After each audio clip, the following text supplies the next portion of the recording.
Sir जी,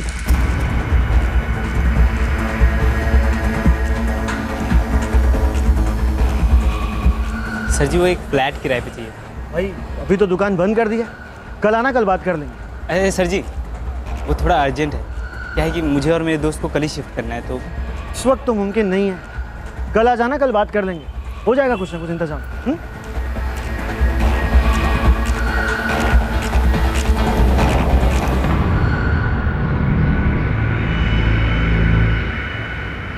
दिल्ली की सड़कों को चीरते हुए बाइक पर सवार ये दो युवक अनिल और उमेश, इनकी दोस्ती सिर्फ 6 महीने पुरानी थी। अनिल नया नया दिल्ली आया था उस मौके की तलाश में जिससे वो अपनी जिंदगी की बाइक चला सके फुल स्पीड में। मेरठ, क्या बात है भैया, हम भी मेरठिया हैं, वो भी 100% असली वाले। भैया अब तो हम दिल्ली वाले होके रह गए, जहाँ रोटी वहाँ घर। बात तो पतकी कर रहे हैं, जहाँ रोटी वहाँ घर। हम भी रोटी और घर की तलाश में आए हैं दिल्ली। मेरठ में करते क्या थे आप? मजदूरी, जान लड़ा देते थे मेहनत, लेकिन हाथ कुछ नहीं बचता था। सोचा क्यों ना दिल्ली को आजमाया जाए, तो आगे दिल्ली। यहाँ दुगनी मेहनत करेंगे, कि गरीब के पास यही तो एक हथियार होता है भैया। अब आपने पते की बात कही, गरीब का सबसे बड़ा हथियार मेहनत ही तो है। मजदूरी में 2 पैसा कम मिले भैया चलेगा, लेकिन काम रोज होना चाहिए, उनसे खाली नहीं बैठा जाता। भैया खाली दिमाग तो शैतान का कारखाना होता है, और हम कहते हैं खाली हाथ तो उससे भी ज्यादा खतरनाक। वैसे इन हाथों के लिए कोई काम हो तो बताइएगा जरूर। एक काम है, कर पाओगे? अरे हाँ हाँ करेंगे, बिल्कुल करेंगे। कोई और कर पाएगा तो हम क्यों नहीं कर पाएंगे। मैं एक मोबाइल की दुकान में काम करता हूँ, वहाँ पे जो हमारे सेठ है ना, उन्हें एक साफ सफाई करने वाले की जरूरत है। साफ सफाई का काम कर पाओगे? हाँ हाँ बिल्कुल सफाई से करेंगे। काम काम है और आराम हराम है। अनिल कुमार नाम है हमारा, मेरठ से हैं हम। मेरा नाम उमेश है, तो चले काम पर।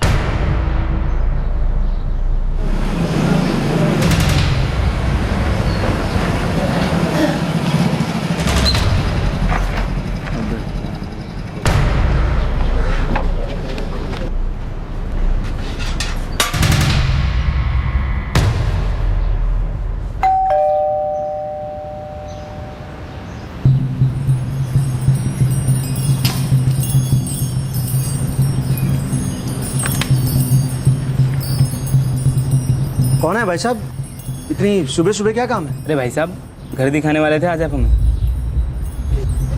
ये हेलमेट क्यों पहन रखा है, कौन हो तुम? कमाल है, भूल गए आप तो।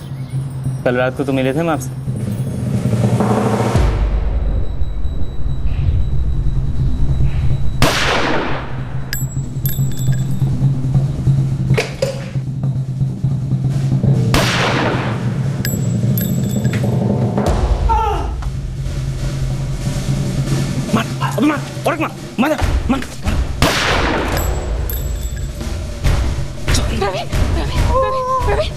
नहीं प्रवीण, कोई है, बचाओ प्रवीण, पकड़ो इन्हें, कोई पकड़ो, इन्होंने मेरे पति को गोली मार दी।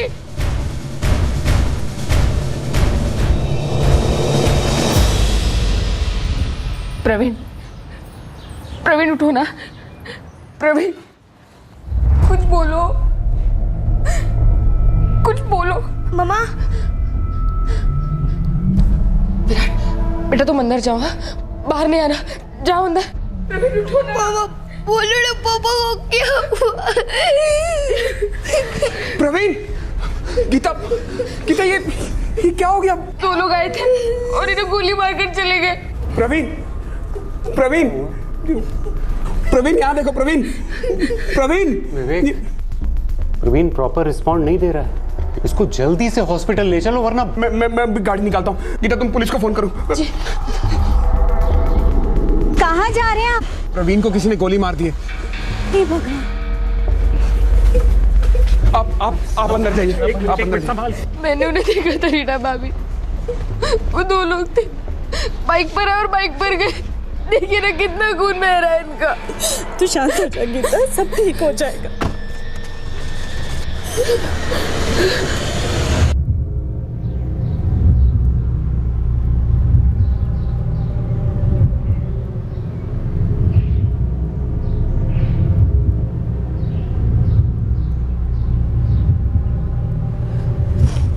प्रवीण चौहान जी उनके बड़े भाई विवेक चौहान उन्हें हॉस्पिटल लेकर गए हैं। मैं मिसेस रीता विवेक चौहान, प्रवीण की भाभी। कौन से हॉस्पिटल?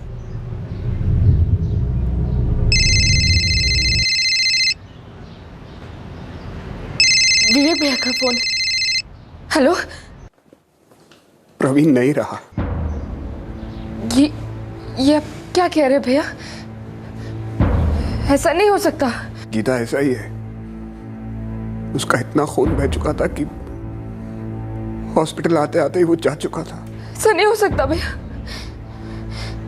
ऐसा नहीं हो सकता, ऐसा नहीं हो सकता, ऐसा नहीं हो सकता रीता भाभी।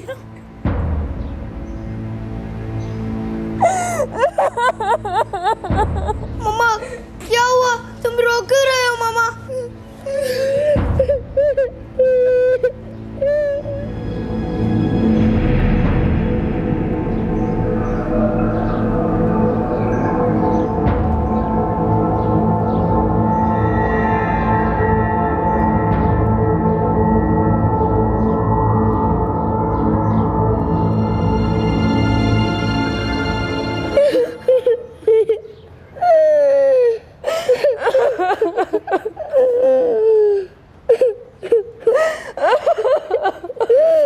हमें ये बताइए कि एग्जैक्टली क्या हुआ था। देखिए गीता जी, मुझे अफसोस है आपके पति की मौत का, पर समझिए जैसे आपके पति को हॉस्पिटल पहुंचाते पहुंचाते देर हो गई खून बहने के कारण, अगर हमें जानकारी मिलने में देर हो गई तो वो कातिल कहीं भाग निकल सकते हैं। वो सुबह सुबह अखबार पढ़ रहे थे, मैं उनके लिए किचन में चाय बना रही थी, तभी बेल बजी। अरे प्रवीण, देखिए ना कौन है। दूध वाला होगा। फिर कुछ सेकंड्स के बाद गोली चलने की आवाज आई।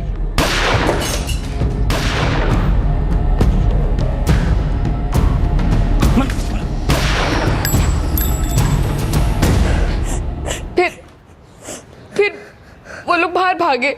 चेहरा देखा था आपने? 2 लोग थे, जिसमें से एक ने हेलमेट पहना हुआ था।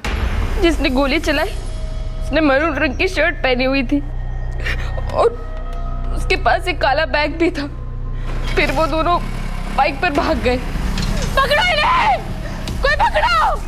इन्होंने मेरे पति को गोली मार दी। फिर मेरे जेठ जी विवेक भैया, हमारे पड़ोसी पवन जी और अविनाश जी आ गए। तब तक बहुत खून बह चुका था। जी, अविनाश त्रिपाठी मेरे हस्बैंड है और वो इस वक्त घर पर नहीं है, हॉस्पिटल गए हैं विवेक जी और पवन जी के साथ। कुसुम जी, आपके घर के बाहर का सीसीटीवी फुटेज चाहिए हमें। जी, मैं मेरे बेटे को उठाती हूँ, वही ये सब जानता है। प्लीज़ ज़रा जल्दी कीजिए सर। 5 मिनट में यहाँ का सीसीटीवी फुटेज मिल जाएगा। ये कुसुम त्रिपाठी का घर है, उसका बेटा ट्रांसफर कर रहा है। तुम सीसीटीवी फुटेज चेक करो, मैं हॉस्पिटल जाता हूँ। सर। आरएमओ डॉक्टर प्रसाद ने बताया कि डेड ऑन अराइवल केस है। गोलियों ने हार्ट रिबकेज को बुरी तरह छलनी कर दिया है। हमें वहां से 3 गोलियों के शेल्स बरामद हुए। जी हाँ, तीनों गोलियां बॉडी से मैंने ही निकाली और सारी गोलियां पॉइंट ब्लैंक रेंज से चलाई गई थी।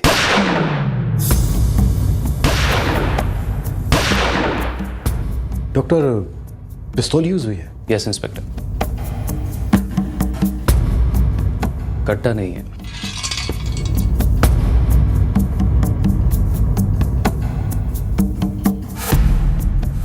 हाँ, यही दोनों थे। 3 भाइयों में मैं सबसे बड़ा। प्रवीण मेरे बाप था। हम दोनों मिलकर रियल एस्टेट का बिजनेस चलाते थे। एक छोटा सा ज्वेलरी का बिजनेस भी है। आपने कहा 3 भाई हैं। कपिल, वो सबसे छोटा है, उसका अपना अलग बिजनेस है। आपके भाई प्रवीण को किसी से कोई खतरा था? नहीं सर, हम लोग तो बहुत ही सीधे साधे छोटे मोटे लोग हैं। हमारी किसी से कोई दुश्मनी नहीं है। आपके भाई को गोली मारी गई है और हमें ऐसा लगता है कि हत्यारे किराए के थे। सीधे साधे छोटे मोटे लोगों के साथ ऐसा नहीं होता है विवेक जी। सर, मेरी तो कुछ समझ में नहीं आ रहा। कोई प्रवीण के साथ ऐसा क्यों करेगा?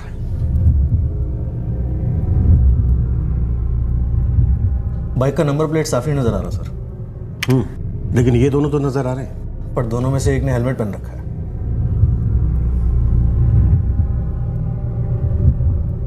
प्रवीण चौहान की वाइफ गीता बता रही थी कि मरून रंग की शर्ट पहनी हुई थी और हाथ में काला बैग था। ये शक्ल और बॉडी से कोई 20-21 के आसपास लग रहे हैं। सर गीता ने कंफर्म किया, यही दोनों थे। प्रवीण चौहान का प्रॉपर्टी के साथ साथ ज्वेलरी का भी बिजनेस था और छोटा भाई साथ में नहीं रहता, कपिल चौहान।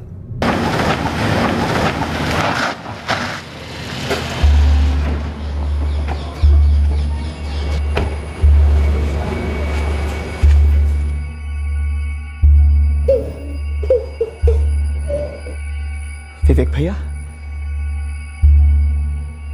प्रवीण भैया कहाँ है? बॉडी अभी पोस्टमार्टम रूम में है। कह रहे 3-4 घंटे बाद मिलेगी। माँ कब हुआ ये? आज सुबह 7:30 के आसपास। गीता ने देखा था, 2 लोग थे, एक ने हेलमेट पहना हुआ था, दूसरे ने नहीं। दूसरे ने फायरिंग की। भैया लेकिन ये दोनों थे कौन? अगर मुझे पता होता तो मैं यहां बैठा होता कपिल। मेरे कहने का मतलब ये था कि उन दोनों के बारे में पुलिस क्या कह रही है? पुलिस क्या कुछ नहीं रही है, बस पूछ रही है, हजारों सवाल पूछ रही है, तुमसे भी पूछेगी।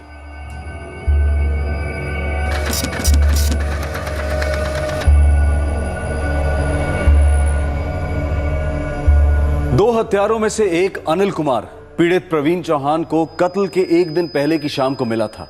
एक फ्लैट अर्जेंटली किराए पर लेने की बात हुई थी। सर जी वो एक फ्लैट किराए पे चाहिए था। अभी तो दुकान बंद कर दी है, कल आना, कल बात कर लेंगे। और दूसरी सुबह अनिल के साथी उमेश ने प्रवीण को गोली मार दी थी। क्या कारण था इस कत्ल का?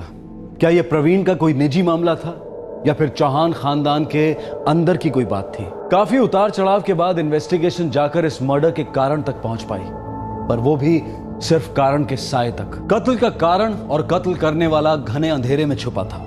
सुराग पर सुराग मिलते जा रहे थे, लेकिन अंधेरे पर से पर्दा हटने का नाम ही नहीं ले रहा था। नहीं सर, कोई दुश्मनी नहीं थी। 3 गोलियां मारी गई हैं आपके हस्बैंड को गीता जी। क्यों मार डाला प्रवीण को? अभी तो हमें इस बारे में कुछ नहीं पता है, लेकिन हाँ बहुत जल्दी हम पता लगा लेंगे। अगर आप थोड़ी सी कोऑपरेशन और देती हैं तो। मैं और क्या बता सकती हूँ आपको? प्लीज सोचकर हमें बताइए, प्रवीण जी की अंदर से बाहर से किसी के साथ कोई दुश्मनी, धमकी, खतरा, गुस्सा या नाराजगी या ऐसा ही कुछ? अगर ऐसा कुछ भी होता तो मैं आपको बहुत पहले बता चुकी होती सर। मैं भी जानना चाहती हूँ कि वो 2 लोग कौन थे जिन्होंने प्रवीण को मार डाला। आखिर प्रवीण ने क्या बिगाड़ा था किसी का? मकान अलग है हमारे, लेकिन घर एक ही है समझो। बहुत ही करीबी रिश्ता था हम भाइयों का और फैमिलीज का भी। आप दोनों भाई बहुत करीब थे, साथ में रहते थे, काम भी साथ में करते थे, लेकिन आपका छोटा भाई आपके साथ नहीं रहता। हाँ वो अलग रहता है। बिजनेस भी साथ में नहीं है? उसका बिजनेस भी अलग है। ऐसा क्यों?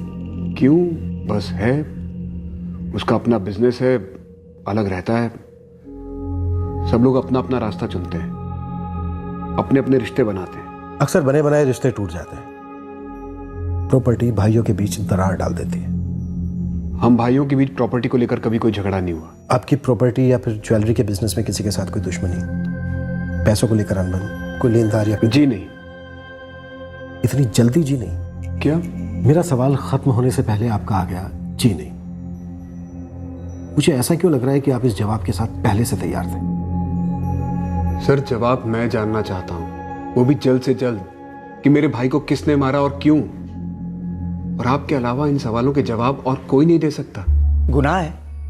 अपना खुद का बिजनेस शुरू करना गुनाह है? बिल्कुल नहीं, लेकिन गुनाह तो हुआ है। आपके एक भाई का कत्ल हुआ है।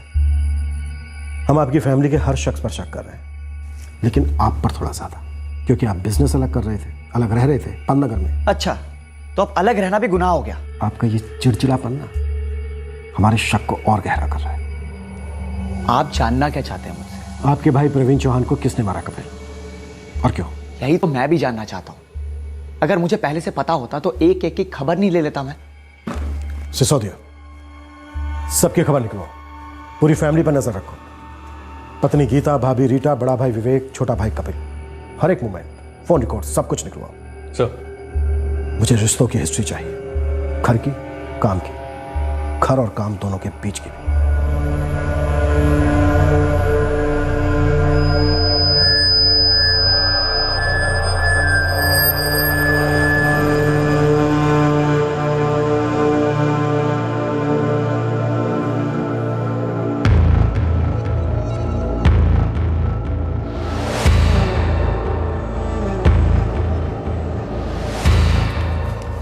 अबे जी चाचू, मैं कुछ ज़रूरी काम से कुछ दिनों के लिए शहर के बाहर जा रहा हूँ, जल्दी लौट आऊँगा। ख्याल रखना अपना। ठीक है।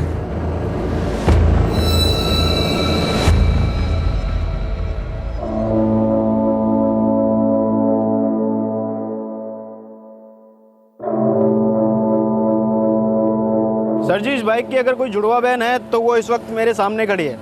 आँख, कान, हाइट, बॉडी एकदम सेम टू सेम। कहाँ खड़ी है? दिव्या नगर पार्किंग लॉट में। अटेंडेंट से पूछा तो वो बोलता है कि 3 दिन से हिली नहीं है यहाँ से।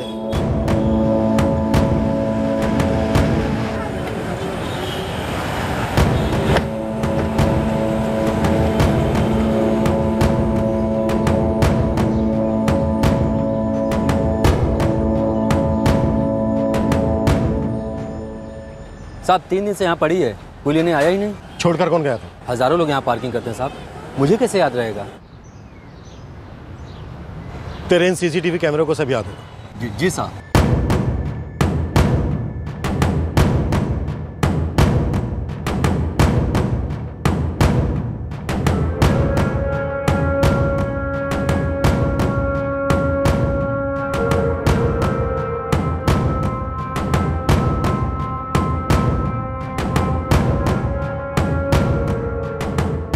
बाइक और कार दोनों के नंबर्स नजर आ रहे हैं। सिसोदिया जरा जूम करो।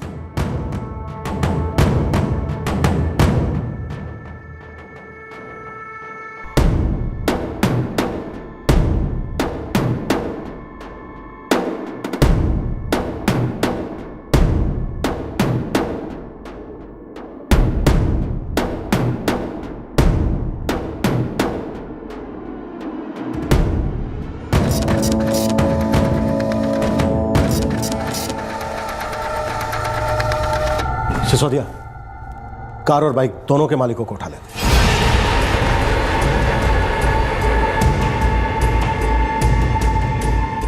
धर्मेंद्र कुमार, 123 जयमुखी नगर, ये इस कार का मालिक है। सर बाइक किसी अब्बास शेख नाम के आदमी पे रजिस्टर्ड है, विश्वजीत मार्ग पे रहता है। समझ लो ये विश्वजीत मार्ग हमारे इस केस का मार्ग बनेगा। यहीं से मिलेंगे सारे सवालों के जवाब। सर जी मैं ही अब्बास शेख हूँ और ये गाड़ी मेरी हुआ करती थी। पेपर तेरे नाम है तो गाड़ी थी कैसे हुई? सर जी 4 साल पहले मैंने इस बाइक को बेच दिया था, शायद पार्टी ने पेपर चेंज नहीं किया हो। कौन थी ये पार्टी? गुड़गांव की पार्टी थी, मंगल नेगी नाम था उसका। इस मंगल नेगी का एड्रेस और फोन नंबर जल्दी निकाल के ला। 4 साल पुराना सौदा है, 5 मिनट में आपको ढूंढ के देता हूँ। 10 मिनट ले ले अब्बास, नाम तुझे छोड़कर जाने वाले और ना ही इस मंगल नेगी को छोड़ेंगे। तेरी इस गुड़गांव की पार्टी को ये सौदा बहुत महंगा पड़ने वाला है।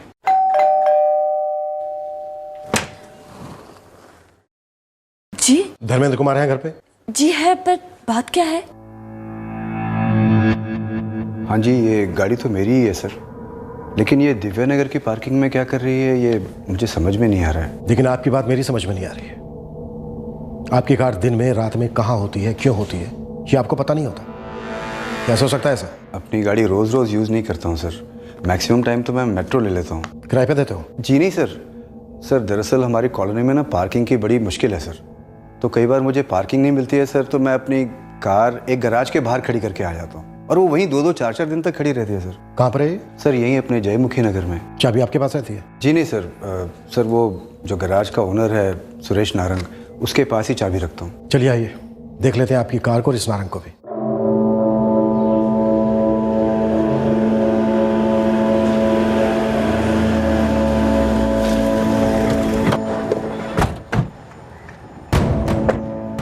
सर यही है मेरी कार। सुरेश नारंग नाम है ना गैरेज के मालिक का? जी जी। अपने सेठ को बुलाओ। जी नारंग सेठ तो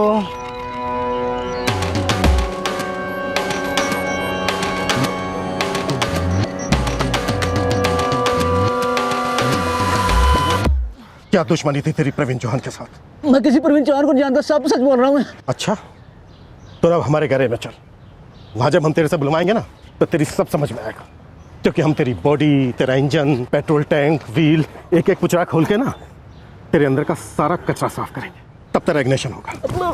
फिर ना तेरी ये जो जबान है मक्खन की तरह चलेगी। डाल गाड़ी में। साहब मैं सच कर रहा हूँ, साहब मैं नहीं जानता हूँ किसी विपिन चौहान को साहब। चलो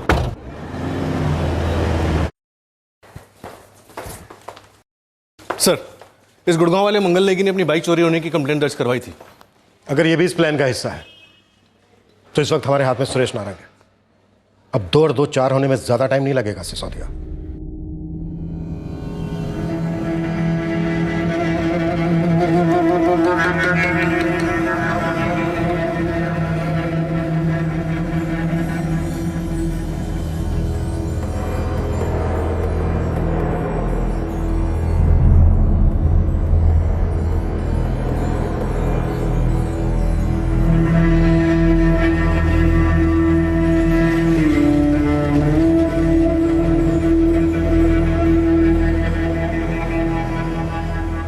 बता ना यार। पहले तू बता, तू क्यों पूछ रहा है? सुबह चाय के साथ बिस्किट खाने वाला था, गोली खा गया बेचारा। इन भाइयों के बीच में कुछ टेंशन वेशन थी क्या, या किसी औरत का चक्कर वक्कर? बच्चे हैं तेरे? है ना, एक 3 साल का, एक 2 साल का, तीसरा वेटिंग में। चल खा तीनों की कसम, मेरा नाम नहीं आएगा। क्यों, तेरा भी हाथ हुआ था क्या? पागल है क्या? बस ऐसे ही सुना था, वही बता रहे हैं। चल खा अपने बच्चों की कसम। अरे यार ले, खा ली बच्चों की कसम। अब बता दे परवीन चौहान को ठोकने वाले का नाम।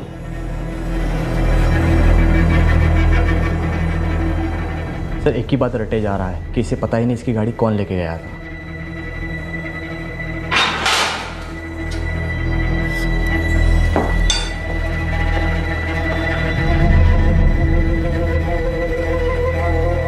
देख, अभी तक ना हमने तुझे सिर्फ सहलाया है, तेरी मालिश नहीं की। और यकीन मान, यहां पर आज तक हमने जिसकी भी मालिश की है ना, हमेशा वो पछता है कि काश मैंने सहलाने पर ही सब कुछ सच बोल दिया होता। पता है क्यों? क्योंकि हमारी मालिश ना बहुत स्पेशल होती तो एक बार है, और ओए होए होए दर्द सालों तक रहता है। साहब वो मेरा एक दोस्त है, वो मुझसे गाड़ी मांग कर ले रहा था एक दिन के लिए, तो साहब मैंने उसे वाली गाड़ी दी थी, वो धर्मेंद्र साहब वाली। कौन है दोस्त? सर उसका पुलिस रिकॉर्ड है, हिस्ट्री शीटर है वो। नाम बोल। कर्ण राणा साहब, नोएडा में रहता है। प्रवीण चौहान से क्या कनेक्शन था उसका? सर मैं सच कर रहा हूँ, मैं प्रवीण चौहान को नहीं जानता सर। प्रवीण चौहान का मर्डर हुआ है साहब, लेकिन वो करण तो बोल कर गया था कि वो कोई गलत काम नहीं करेगा गाड़ी से। गलत काम तो हुआ है और तू भी इसमें शामिल है। चल। एक कत्ल में एक कार और एक बाइक इस्तेमाल हुई। कार किसी और की थी और बिना परमिशन के इस्तेमाल हुई थी, और बाइक चोरी की थी। सुरागों का खाता 2 हत्यारों की सीसीटीवी फुटेज से खुला।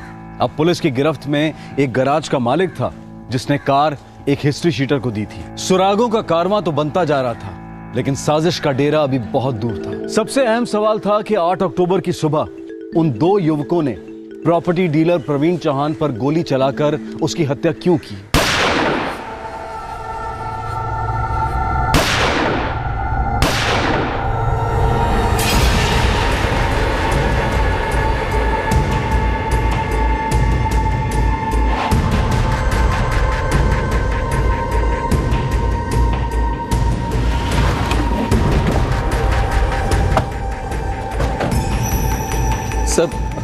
सर ये करण का घर।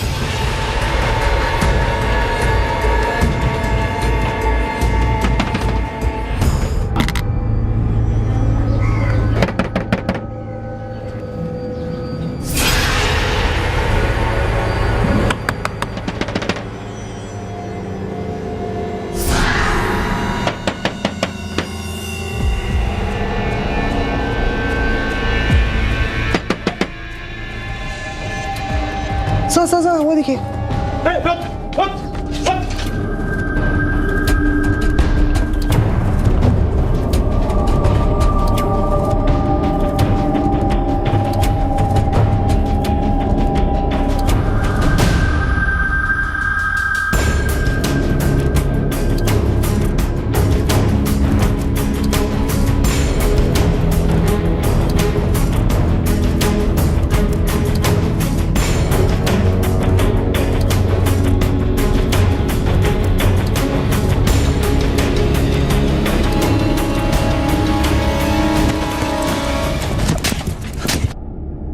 कितना भागेगा भाई? हाँ, तू शायद ये नहीं जानता कि चोर पुलिस के खेल में हमेशा पुलिस जीतती है। सर मैं हिस्ट्री सीटर जरूर हूँ, लेकिन साहब इस कांड के बारे में मैं कुछ नहीं जानता। चल लॉकअप में चल के पता लगाते हैं और खेलते हैं चोर पुलिस पार्ट 2।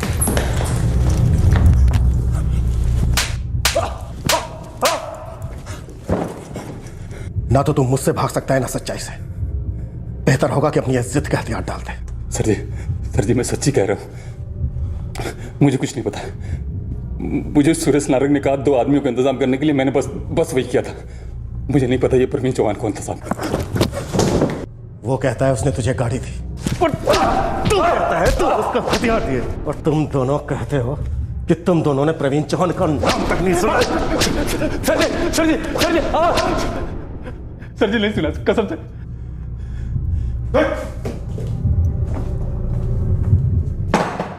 अब तुम दोनों गले मिल लो और तय कर लो कि किसको क्या बोलना है। लेकिन मुझे प्रवीण चौहान की पूरी स्टोरी चाहिए। उसे किसने मारा और क्यों मारा, और जिसने भी पहला झूठ बोला वो जिंदगी में दोबारा झूठ नहीं बोल पाएगा, सच भी नहीं बोल पाएगा, एक्चुअली बोल ही नहीं पाएगा। सर मैं बोलता हूँ, ये सुरेश नारंग झूठ बोल रहा है।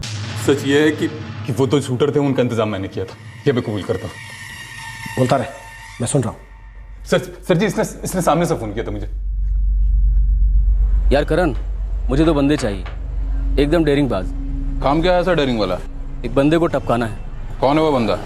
अरे तुझे इससे क्या लेना देना है? देख, मुझे जो बंदा चाहिए ना उसका रिकॉर्ड एकदम क्लीन होना चाहिए। मतलब पॉकेट मारी का अभी केस ना हो उसके ऊपर। 1 दिन का टाइम दे, देखता हूँ कौन ऐसा दूध का धुला है जो कीचड़ में उतरने को तैयार हो। सर जी ईमानदारी से 24 घंटे के अंदर मैंने 2 बंदों का इंतजाम किया और इसे बताया कि रिकॉर्ड क्लीन है, जो काम के लिए राजी है। कौन थे वो 2 बंदे? एक उमेश और एक अनिल, नया है दिल्ली में, मेरठ का लौंडा है।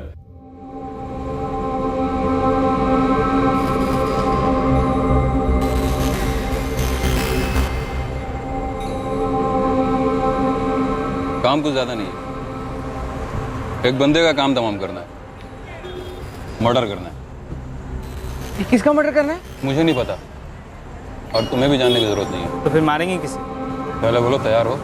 कितने मिलेंगे? अच्छे मिलेंगे। वैसे अच्छे कितने होते हैं आपकी दिल्ली में? रकम सुपारी देने वाला तय करेगा। एक काम से पूरी जिंदगी में इतना कभी कमा नहीं सकते। पर ये सुपारी ली क्यों जा रही है और कौन है वो आदमी? ये तो वही बताएगा, पर इतना जान लो, मारना है मतलब मारना है। सर जी मैंने उन दोनों बंदों को सुरेश नारंग के हवाले कर दिया था, इसके बाद मुझे कुछ नहीं पता। नारंग बोलना। साहब मुझे नहीं मालूम था किसी की फील्डिंग लग रही है। सब मुझे एक कार और 2 आदमियों का इंतजाम करने के लिए कहा गया था, तो मैंने करण को बोला, इसने 2 आदमियों का इंतजाम किया। साहब इसने अभी तक जो कुछ बोला एकदम सच बोला है। तूने जो अब तक हमसे बोला वो सब झूठ था, बहुत घुमाया तूने, पता नहीं अब भी झूठ बोल रहा है कि सच? साहब मैंने एक ही झूठ बोला है साहब बस। और वो क्या?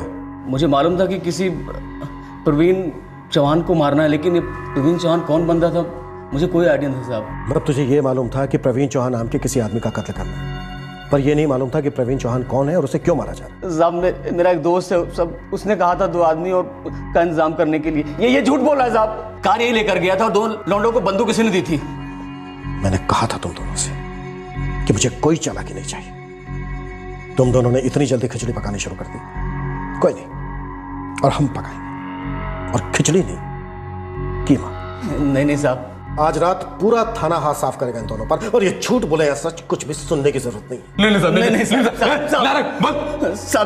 साहब जैकी शर्मा को पकड़िए साहब। कौन जैकी शर्मा? एक और सुराग, एक और किरदार, जैकी शर्मा। प्रवीण चौहान के मर्डर केस में धीरे धीरे कड़ियां तो मिल रही थी, लेकिन जुड़ नहीं रही थी। क्या यह कड़ियों का चक्रव्यूह जानबूझकर बुना गया था ताकि प्रवीण चौहान के कत्ल का असली मकसद कभी सामने ना आए?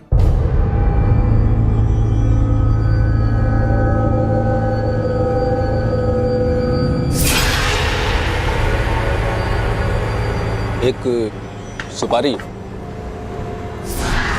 सुपारी? मारना किसको? प्रवीण चौहान नाम है। लेकिन मारना क्यों है? पैसा, और क्या। बहुत बड़ी सुपारी है, लाइफ बन जाएगी। मुझे क्या करना होगा? एक गाड़ी का इंतजाम करना होगा, जो तुम्हारे लिए बहुत आसान बात है, और 4 हाथों का इंतजाम करना होगा। 4 हाथ मतलब? 2 बंदे जो गोली चलाएंगे, एकदम नए, बिना किसी क्राइम रिपोर्ट के। देख यार जैकी भाई, तू तो ठहरा हिस्ट्री शीटर, जाने तूने क्या क्या किया है, लेकिन भाई अपना धंधा ये नहीं है यार। अबे वो हरिश्चंद्र की औलाद धंधा धंधा होता है जिसमें कम से कम समय में कम से कम मेहनत से ज़्यादा पैसे कमा सके आदमी। लेकिन काम में दिल भी तो होना चाहिए। फायदा अगर लाखों में हो तो दिल और दिमाग दोनों लग जाते हैं सुरेश नारंग। उसके तुरंत बाद मैंने करण को कांटेक्ट किया साहब। इसने 2 लड़कों का इंतजाम किया और इसके बाद मेरा काम था इसको कार देना 8 अक्टूबर की सुबह। ये लो देख करण, काम खत्म होते गाड़ी मुझे यहीं वापस चाहिए। हाँ ठीक है, वैसे भी कौन सी शादी करनी है तेरी इस खटारा से।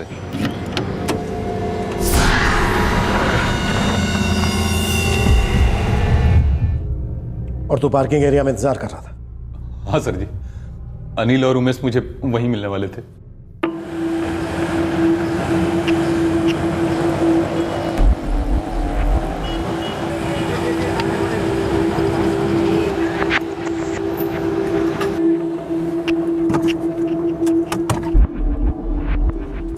उस आदमी का चेहरा ध्यान से देख लिया है ना? नहीं नहीं? फिक्र ना करो सेठ, मेरे दोस्त ने देख लिया है, दिमाग में छप गया है उसके, सिर्फ काम करना बाकी है। अनिल और उमेश को कैसे पता चला कि प्रवीण चौहान कौन है? किसने बताया उन्हें? नहीं पता सर।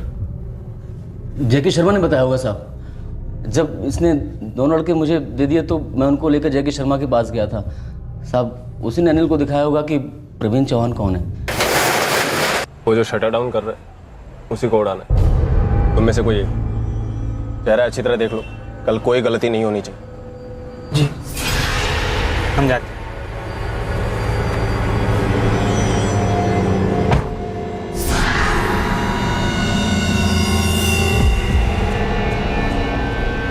सर जी, सर जी वो एक फ्लैट किराए पे चाहिए। अभी तो दुकान बंद कर दी, कल आना, कल बात कर लेंगे।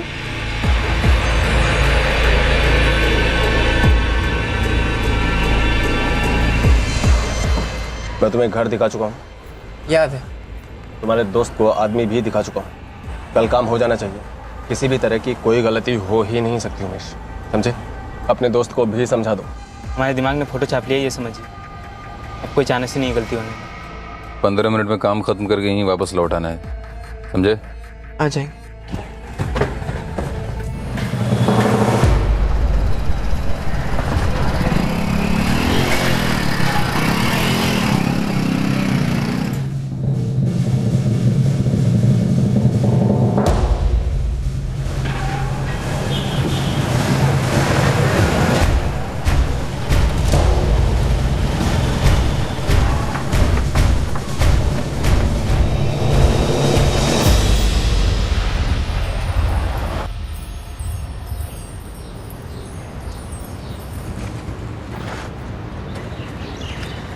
काम हुआ?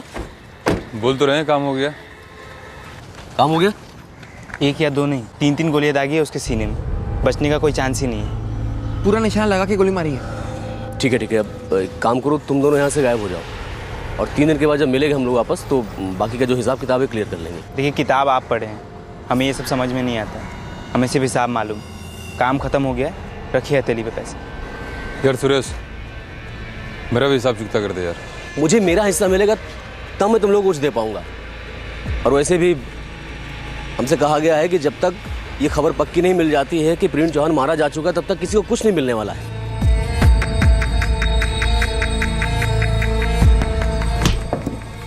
जैकी शर्मा कहाँ है? अनिल और उमेश कहाँ है? जैकी शर्मा कहाँ है? अनिल और उमेश कहाँ है? नहीं पता सर जी, सच्ची नहीं मालूम। मुझे भी नहीं पता साहब। अब जैकी शर्मा ने कहा था कि वो कुछ दिनों के बाद आएगा मिलने के लिए, लेकिन वो नहीं आया। नंबर बोल जैकी शर्मा का। उसके पास नंबर नहीं साहब, फ़ोन नहीं रखता है वो मेरे गैराज में मुझसे मिलने आया था और बोला था कि वो वहीं वापस आएगा मिलने के लिए। सिसोदिया, आज का पूरा दिन है, पूरी रात है, सुबह तक कुट्टो दोनों को, और इतना कुट्टो की इस थाने में आज तक किसी की कुटाई हुई ना हो। सर जी अब कुछ नहीं पता, सब कुछ तो बोल चुके हैं हम लोग। साहब सच कह रहे हैं, बस इतना ही पता था साहब। प्लीज साहब। अगर ये दोनों सच भी बोले ना तो भी तोड़ो, और जब तक सच का एक एक दिन का एक एक टुकड़ा उगल ना दे रुकना मत। अब साहब सर जी सुन तो लो। सब बोल दिया सर जी। पूरी मॉडस ऑपरेंडी हमारे सामने है, फिर भी मास्टरमाइंड हाथ नहीं आ रहा है। ये बिना फोन वाला जैकी शर्मा। सर रेड अलर्ट जारी कर दिया गया है। अगर जैकी शर्मा हिस्ट्री शीटर है तो जल्दी फाइल कहीं ना कहीं से आ जाएगी। अगर जैकी शर्मा नाम का कोई आदमी है और वो हिस्ट्री शीटर है तो ही फाइल आएगी। तो सर आपको लगता है ये जैकी शर्मा कोई मनगढ़ंत आदमी है? अगर ऐसा होता भी है तो मुझे कोई हैरानी नहीं होगी। ये करण और सुरेश बहुत मजेदार खिलाड़ी हैं। हर बार एक ही मुद्दे पर आकर अटक जाते हैं कि इनको नहीं मालूम कि प्रवीण चौहान कौन था, उसे क्यों मारा जा रहा है, और ये जैकी शर्मा कहां है। अगर इस जैकी शर्मा का भी कोई मास्टरमाइंड है तो? सर दोनों की मालिश अच्छे से चल रही है, जल्दी कुछ ना कुछ उगल देंगे। होने को तो बहुत सारे कारण हो सकते हैं, जमीन, इन चौहानों का ज्वेलरी का बिजनेस है, प्रॉपर्टी डीलर्स हैं। जोरू? यस, जोरू। औरत का मामला भी हो सकता है। सर इस घर में दो औरतें हैं, प्रवीण की पत्नी गीता और विवेक की पत्नी रीता। इस केस में बहुत कुछ हो सकता है सिसोदिया, और हुआ भी है।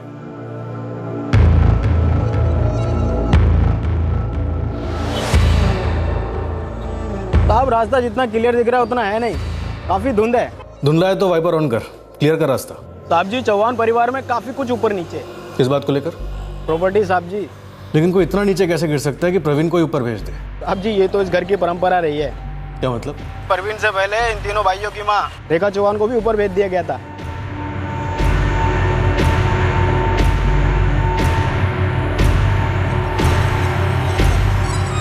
तुझे कैसे पता भेज दिया गया था? सर जी रेखा चौहान के वक्त भी एक पिस्तौल निकाली गई थी और गोली भी चली थी।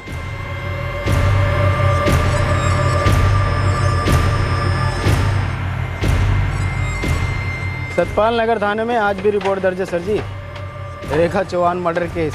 किसने किया था रेखा चौहान का मर्डर? बड़े बेटे विवेक चौहान ने लिया था साहब जी।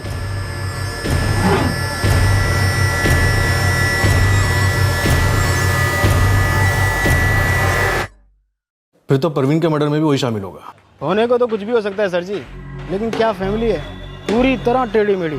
और क्या बोलना चाह रहा है गोविंद, जल्दी बोल। पता नहीं केस से कितना ताल्लुक है साहब, लेकिन उस घर में कुछ अजीब से रिश्ते हैं। कैसे रिश्ते? जैसे कि जो भाई अलग रहता है सबसे छोटा कपिल, उसके साथ जो लड़का है अभय। हाँ कपिल का बेटा? नहीं सर जी, वो कपिल का बेटा नहीं है, वो तो सिर्फ कपिल के साथ रहता है। रहता है? तो फिर इसका बेटा है वो? सर जी वो बड़े भाई विवेक चौहान का बेटा है। सर इस विवेक चौहान को उठाए? अभी नहीं, पहले थोड़ा संभल के पूछताछ करते हैं। सर सुरागों की कमी नहीं रही है। हाँ लेकिन मास्टरमाइंड हमसे कितनी चालाकी से चुप कर बैठा है। हमें उस तक पहुंचना है सिसोदिया, उसके ग्रहवान को पकड़ना है, वो भी उस वक्त जो वो सोच भी नहीं सकता।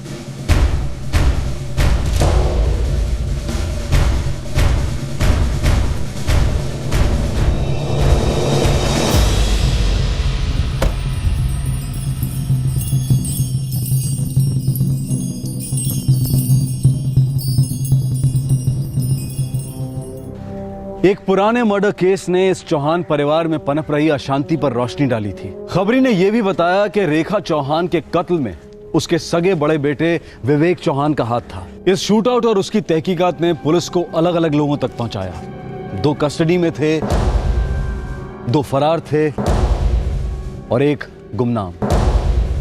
लेकिन क्या इस कहानी में काफी कुछ और था जो छुपा हुआ था और अभी सामने आना था?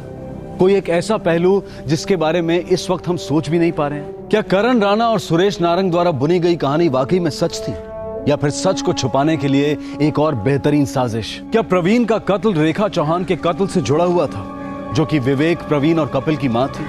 और विवेक के बेटे अभय चौहान का क्या रहस्य था? विवेक चौहान का बेटा उसके छोटे भाई कपिल चौहान के साथ क्यों रह रहा था, बजाय अपने माता पिता के साथ रहने के? खून से लिखे इस फैमिली ड्रामे के अतीत और वर्तमान दोनों का खुलासा हम करेंगे कल रात 11 बजे इस केस के दूसरे और आखिरी भाग। For more updates subscribe to our channel, click the show links and enjoy watching the videos.